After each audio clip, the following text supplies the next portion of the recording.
Deres Kongelige Højhed, kære medaljemodtagere, pårørende og andre, som er til stede her i dag. På mine egne og på byrådets vegne vil jeg gerne byde alle rigtig hjertelig velkommen her på Aarhus Rådhus til denne festdag, som jo efterhånden er blevet en tradition. Særlig velkommen naturligvis til medaljemodtagerne, som nu står for at skulle modtage en velfortjent anerkendelse, men også en stor velkomst til Deres Kongelige Højhed, prins Joachim, som glæder os med deres tilstedeværelse her i dag. Også velkommen til mestre, lærere, organisationer og ikke mindst de pårørende, som er med til at deltage hver dagen festlig. En god tradition, som både jeg og mange andre sætter meget stor pris på. Og inden jeg giver ord til formanden for Dansk Industri og Håndværks Medaljefond, Niels Brygner, vil jeg endnu en gang byde alle rigtig hjertelig velkommen. Deres Kongelige Højhed, herre borgmester, ærede medaljemodtagere og mine damer og herrer. Som formand for Dansk Industri og Håndværks Medaljefond her i Aarhus Amt, er der mig en stor glæde at kunne byde dem velkommen til dette års medaljefest her i den smukke byrådssal på Aarhus Rådhus. Jeg tror, jeg taler for alle de tilstedeværende, når jeg siger, at vi har glædet os meget til denne dag. Det er noget ganske særligt at blive modtaget af prinsens livregiments musikkorps, at komme ind her i den smukke byrådssal og være omgivet af så mange dygtige og glade unge mennesker sammen med deres familier. Og så er det noget ganske særligt at glæde sig over, at når vi har kongelig deltagelse her ved medaljeuddelingen. Jeg vil gerne benytte lejligheden til at byde en særlig velkomst til Hans Kongelige Højhed, prins Joachim. Takke prinsen for, at han igen i år så velvilligt har sagt ja til at overrække medaljer, og der være med til at kaste en særlig glans over begivenheden. Det er 3. år, vi kan glæde os over prinsens deltagelse.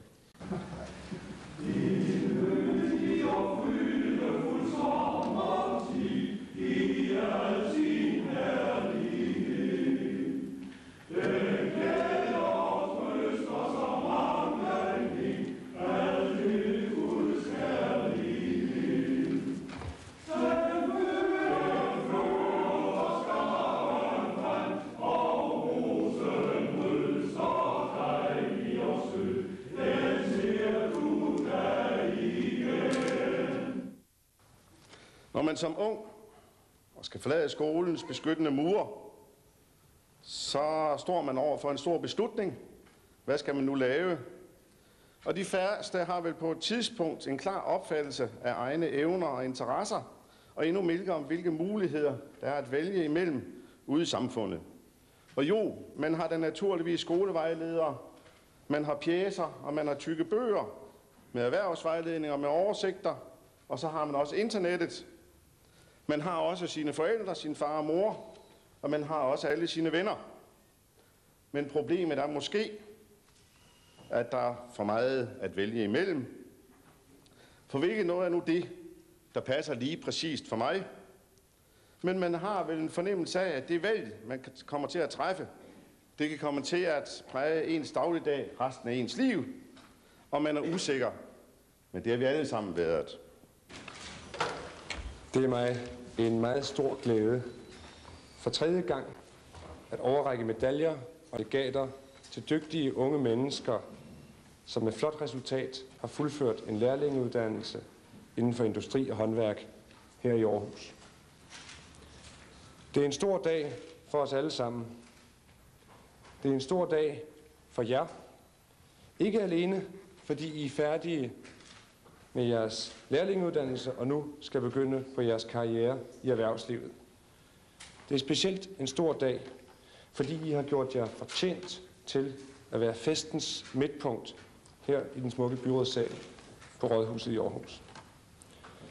Og når I om lidt har fået overrakt en medalje, så vil I have fået synlig hædersbevisning, som i mange år fremover vil minde jer om jeres flotte indsats om denne stolte dag. Og hvad er det så for et erhvervsliv, I skal ud til? Det er et erhvervsliv, som helt ud i de fjerneste afkroge af verden har vundet respekt for kvalitet, opfindsomhed og ordholdenhed. Det er et erhvervsliv, som er selve grundlaget for den velfærd, vi her i Danmark har, og som vi alle er stolte af. For et lille land som Danmark stiller det store krav til erhvervslivet at kunne gøre sig gældende i en stadig stigende international konkurrence. Det kommer ikke af sig selv. Vi er ikke fra naturens hånd rigt udstyret med råmaterialer, hvis vi ser bort fra Nordsøolien. Men vi er derimod udstyret med en afgørende ressource. Den menneskelige ressource. Det bringer mig tilbage til udgangspunktet, hvor jeg sagde, at det er en stor dag for os alle sammen. Det er det, fordi I med jeres flid og dygtighed er garanter for, at vores erhvervsliv kan fastholde sin globale position og kan videreudvikles, baseret på solide håndværksmæssige traditioner og dyder som præcision, grundighed, initiativ og samarbejdsvilje. Alt sammen dyder, som I har tilegnet jer gennem jeres lærlingeuddannelse, og som I skal hjælpe med til at videregive til kommende generationer til gavn for erhvervslivet og til gavn for samfundet. Det vil være på sin plads her også at kippe med flaget for de lærermestre, som har forstået at give jer en grundig uddannelse inden for jeres respektive fag. De bærer en del af æren for, at vi står her i dag og kan glæde os over jeres flotte resultater. Men først og sidst et stort tillykke til jer med jeres fornemme præstationer. Og sammen med medaljerne, som jeg herefter har den store glæde at kunne overrække til jer, vil jeg give jer mine bedste ønsker om held og lykke og en spændende og inspirerende fremtid i dansk erhvervsliv.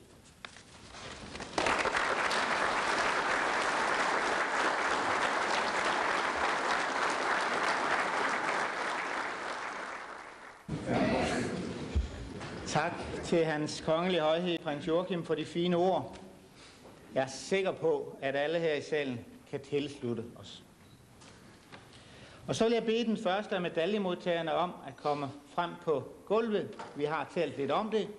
Og den første er Uffe Mågaard Andersen, som er udlært kleinsmed, udlært hos Disa Nordfab, og Uffe skal have sølvmedalje.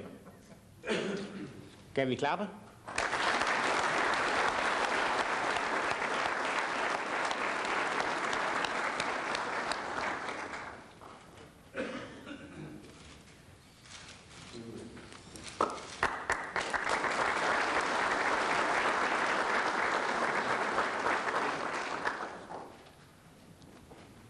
Tillykke til Uffe.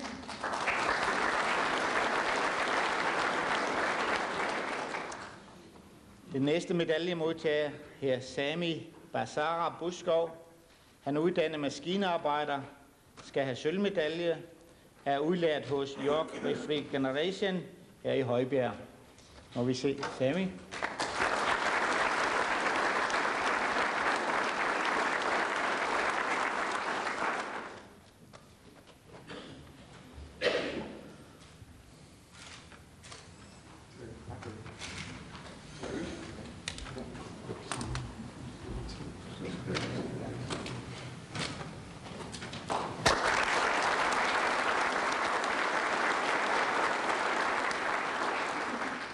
Og den tredje medalje skal gå til Claus Nellemann Dam. Han er udlært kleinsmed hos J. Vidve Larsen i Silkeborg.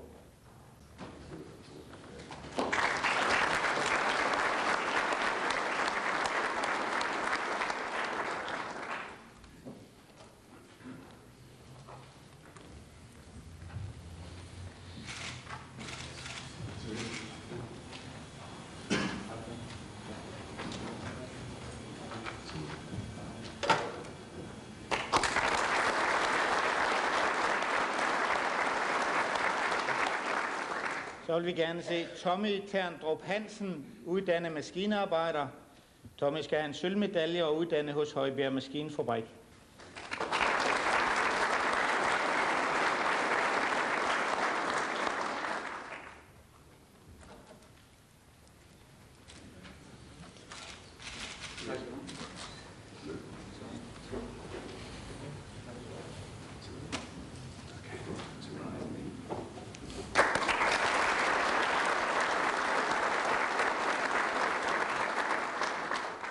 Så vil vi gerne se Jonas Karl Heiberg, maskinarbejder. Jonas skal have sølvmedalje, uddannet hos Danfoss Industrial and Free Generation i Hasselager.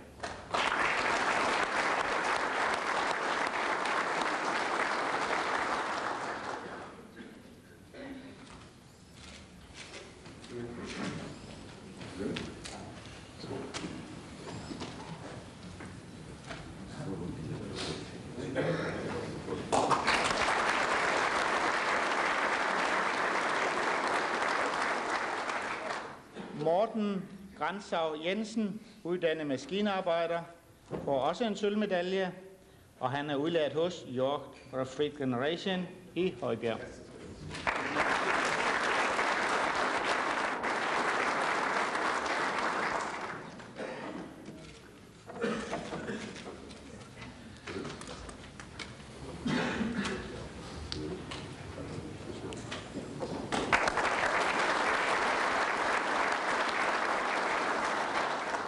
Morten Viring Langholm Jensen, rustfast industriblikkenslager, sølvmedalje, udlært hos J.J. Stål, Hasselager.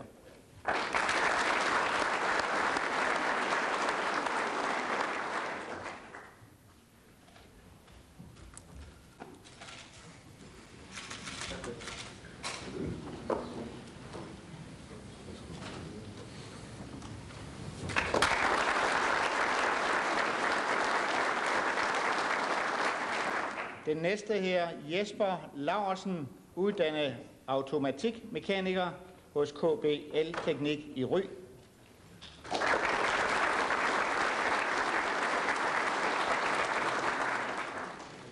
Også en sølvmedalje til Jesper.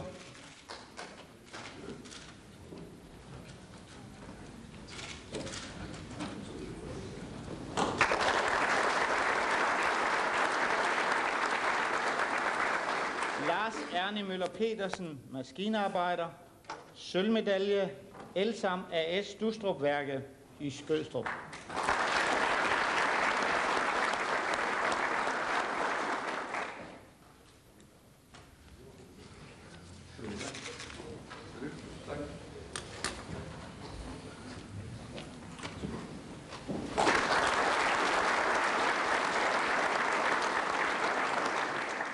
Thomas Platt, kleinsmed, sølvmedalje, uddannet hos en af de gamle stiftere af medaljefonden her, hos Brændstrup Maskinfabrik Hasselager.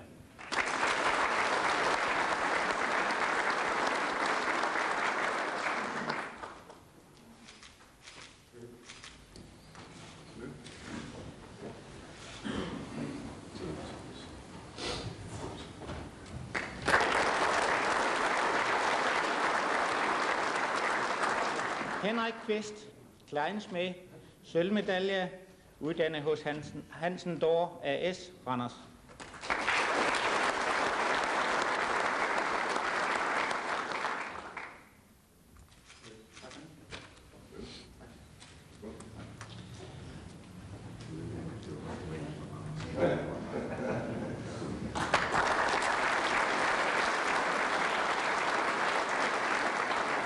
Lasse Lander Rasmussen, uddannet kleinsmed, skal have en sølvmedalje, uddannet hos Lynge Jensen og Company, Aarhus.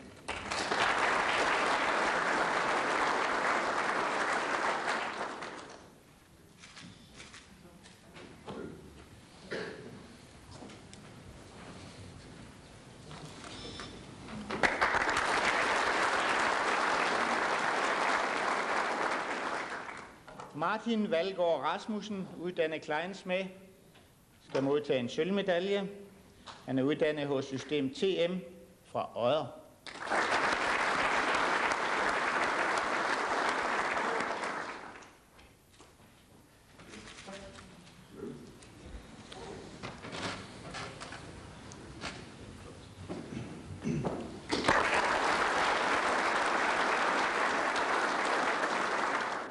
Claus Frederik Gratia, han er uddannet elektriker, modtager også sølvmedalje, og han er uddannet, ikke overraskende, hos Viby Elværk.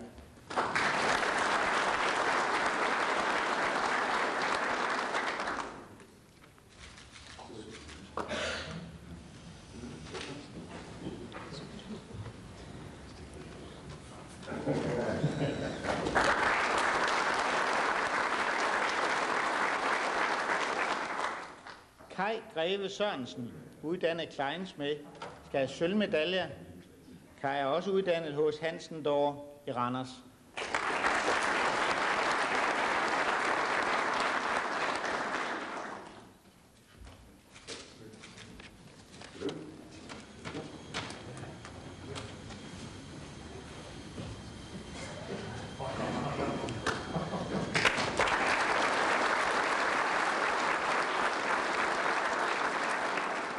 Bjørn Bøving Christensen, maskinarbejder, får en bronzemedalje. Bjørn er uddannet hos Hyfatek Højbjerg Maskinfabrik i Galten.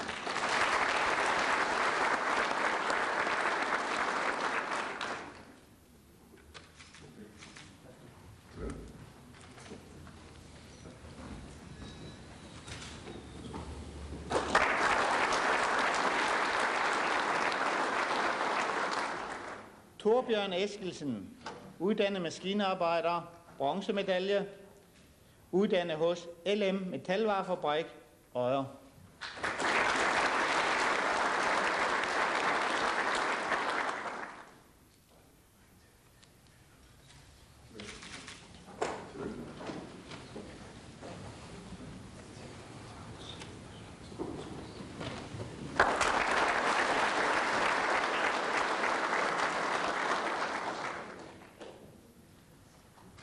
Preben Gregor Gregersen, klejnsmed, får en bronzemedalje.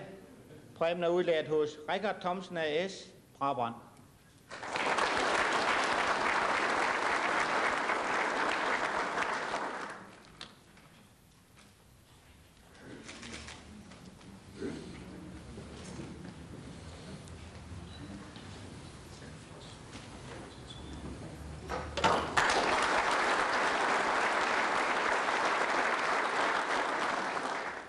Kjeld Jensen Halkær er uddannet håndformer.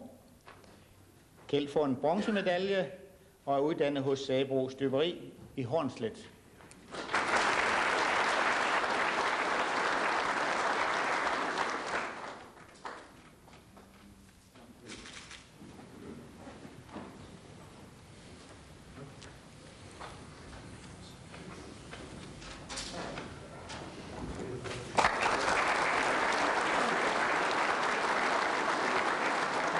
Thomas Husser, elektriker, bronzemedalje, udlært hos PL El-installationer Aarhus V.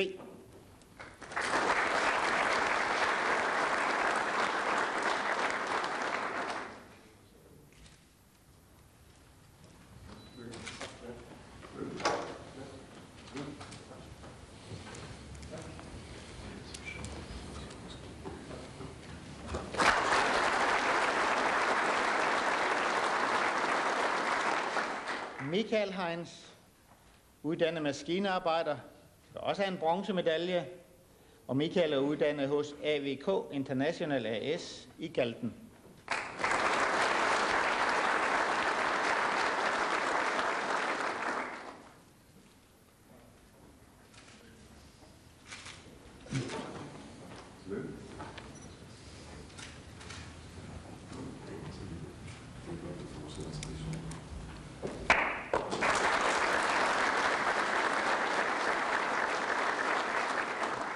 René Kjærulf Vilborg Jørgensen, uddannet rustfast industriblindslærer. René skal have bronzemedalje og uddannet hos J.J. Stål i Haslager.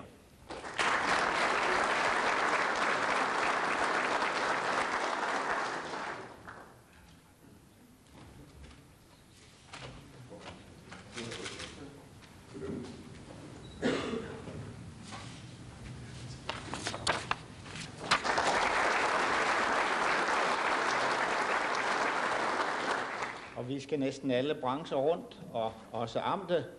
Den næste er Henrik Møller, uddannet automekaniker. Henrik skal have bronzemedalje og er udlært hos Bakker AS i Mundelstrup.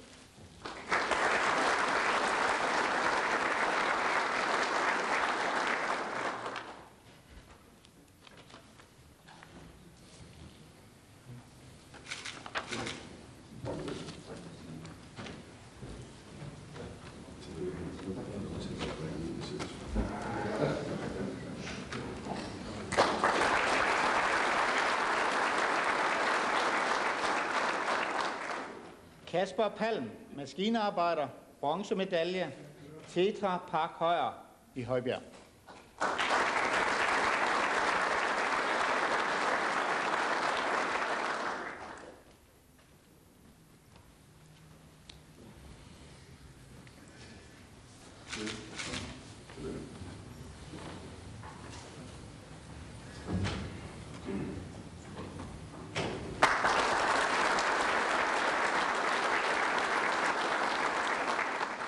Den næste er Ole Rasmussen, uddannet kleinsmed. Ole skal have bronzemedalje, uddannet hos Richard Thomsen AS i Brabrand.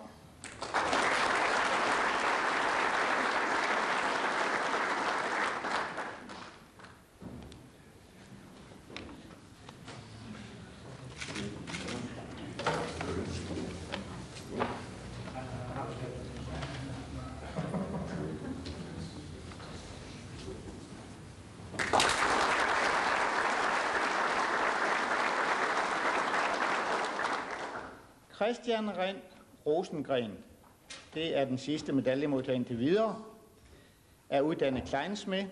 Christian skal have en bronzemedalje og er uddannet hos NE Brændstof AS, Hasselager.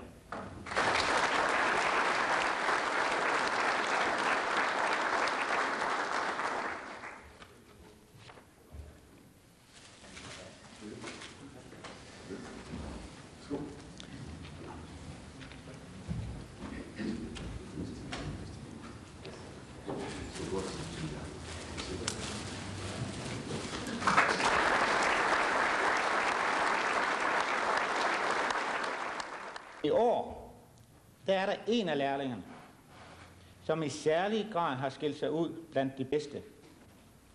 Der er tale om en præstation helt ud over det sædvanlige. Årets lærling har ved den afsluttende eksamen efter 4 års uddannelse scoret karakteren 13 i samtlige 7 bedømmelser. 7 gange 13, det er vist aldrig tidligere set på disse kanter. Det er mig derfor en meget stor glæde og ære at bede Jesper Laursen om at komme op til prinsen igen og modtage medaljefondens ur som årets lærling